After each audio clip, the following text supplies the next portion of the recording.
je suis ici ce soir, au milieu de ce rond rouge, c'est d'abord parce que je me suis beaucoup planté.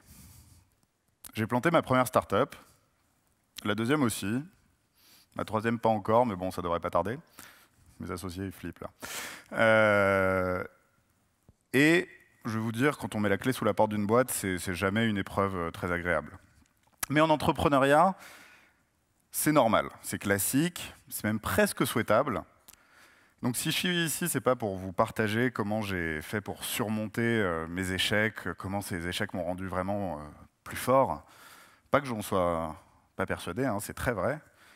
Mais je préférerais aujourd'hui partager avec vous un super pouvoir que j'ai acquis en plantant mes boîtes et en aidant d'autres personnes à faire mieux que moi, ou pas.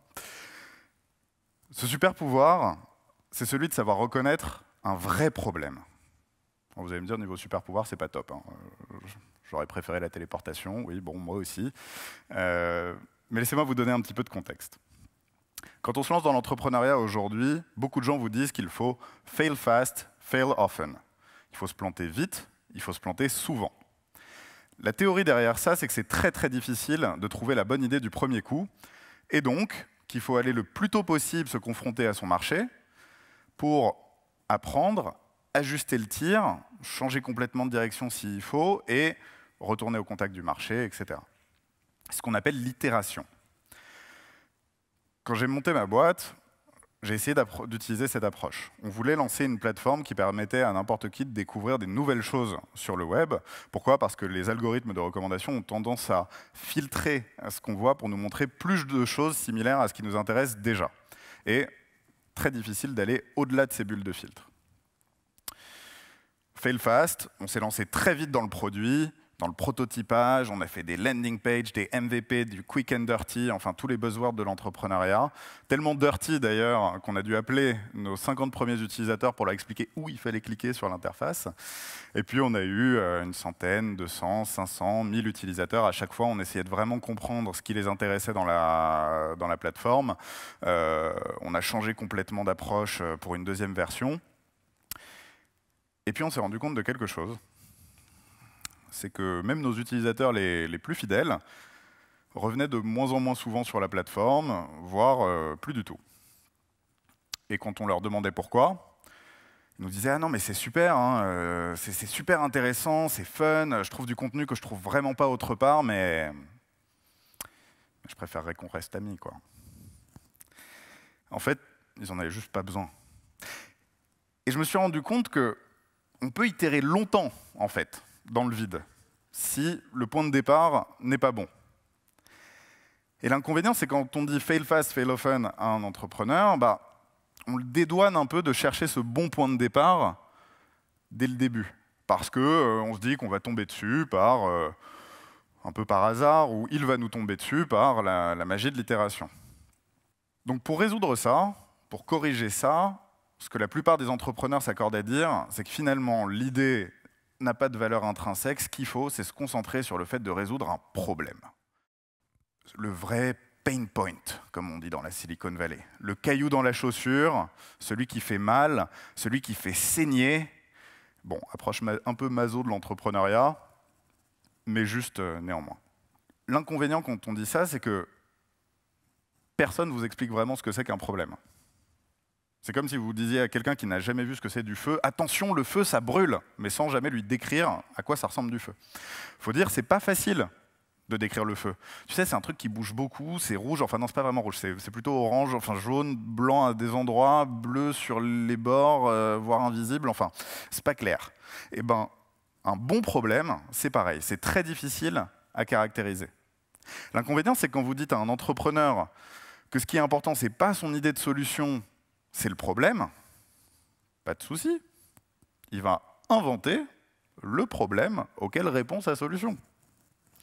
Moi, par exemple, il n'existe pas de plateforme qui permette simplement de découvrir du contenu nouveau sur le web. Ça sonne bien hein, comme ça, mais ce n'est pas un vrai problème pour autant.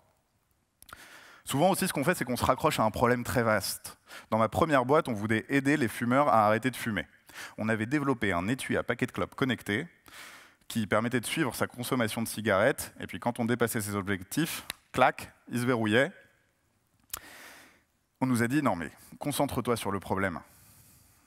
Pas de souci, le problème, il est gigantesque. Il y a des millions de fumeurs. La majorité d'entre eux ont essayé d'arrêter de fumer. La plupart n'y arrivent pas aux rechutes. Donc le problème, il est vraiment critique. Il a fallu 1 an pour que quelqu'un nous fasse remarquer qu'il ne voyait pas le rapport entre le problème dont on parlait et la solution qu'on proposait. Et il avait raison, contrairement à tous ceux qui nous avaient fait gagner des concours de pitch jusque-là. Donc, dire aux gens de se concentrer sur le problème, c'est bien, mais ça invite les entrepreneurs à inventer des problèmes mirages pour se rassurer. Et donc, ce n'est pas un conseil suffisant en soi. Mais décrire ce que c'est, ce qui fait un bon problème, c'est vraiment pas facile. Pourtant, aujourd'hui, quand je suis en interview utilisateur, dans le cadre d'un atelier de conception avec d'autres innovateurs, il y a un moment, parfois, ce fameux aha moment, où le vrai problème, d'un coup, tu le vois. Tu le reconnais, tu sais que parmi tout ce que tu as entendu jusque-là, c'est sur celui-ci qu'il faut se concentrer. C'est une évidence. Tu reconnais le feu, en fait. Comment ça se fait? Eh ben, en fait, c'est parce qu'à ce moment-là, tu es tombé sur quelque chose d'un petit peu étrange. Tu te dis, tiens, c'est bizarre que ça fonctionne comme ça. C'est pas logique. C'est absurde. C'est vraiment ça, mais c'est complètement absurde. Et en fait, c'est parce qu'à ce moment-là, tu viens de tomber sur un paradoxe. Et avec le recul, après avoir accompagné des centaines d'innovateurs à lancer leurs projets, que ce soit des start-upers, des grands groupes, des étudiants, des directeurs, je me suis rendu compte que les bons problèmes, c'était des paradoxes. Bon, vous allez me dire, super, sympa ton tour de passe-passe, David, tu as juste décalé la question, hein, qu'est-ce qui fait un bon paradoxe alors? Oui, mais un bon paradoxe, c'est beaucoup plus facile à caractériser. Parce qu'un paradoxe, c'est quelque chose qui est à la fois évidemment vrai et évidemment absurde. Et cette contradiction-là, ça fait complètement bugger ton cerveau à tel point que tu le reconnais vraiment très bien. Prenons un exemple. Quand on lance une fusée aujourd'hui, on jette les boosters de la fusée, le premier étage, là, à la mer, alors que c'est la partie la plus coûteuse de toute la fusée. C'est des millions, voire des milliards. C'est absurde, c'est vrai, c'est paradoxal, c'est un bon problème. Et c'était le point de départ, évidemment, de SpaceX. Un autre exemple, il y a quelques années, c'était impossible, à chaque fois qu'il y avait une conférence de tech à San Francisco, de trouver une place d'hôtel, une chambre d'hôtel. Tout était complètement complet. Alors qu'à côté de ça, il y avait plein de chambres, d'appartements, de maisons qui étaient vides dans la ville. C'est vrai, c'est absurde, c'est paradoxal, c'est un bon problème, et comme vous le savez, c'était le point de départ de Airbnb. Et en fait, un paradoxe, vous pouvez souvent l'exprimer comme ça. Quelque chose, situation alors que besoin, ou besoin alors que situation. Mais ce qui est important, c'est que si vous en parlez à n'importe qui, il faut que ce soit évidemment vrai et évidemment absurde. Donc pour vous mettre sur la voie, à la recherche des paradoxes, je vais vous présenter 2 grandes familles de paradoxes. Le premier, c'est le paradoxe invisible. Le paradoxe invisible, c'est quand vous avez un problème que tout le monde a, mais dont personne ne se rend vraiment compte, ou dont personne ne s'étonne plus vraiment.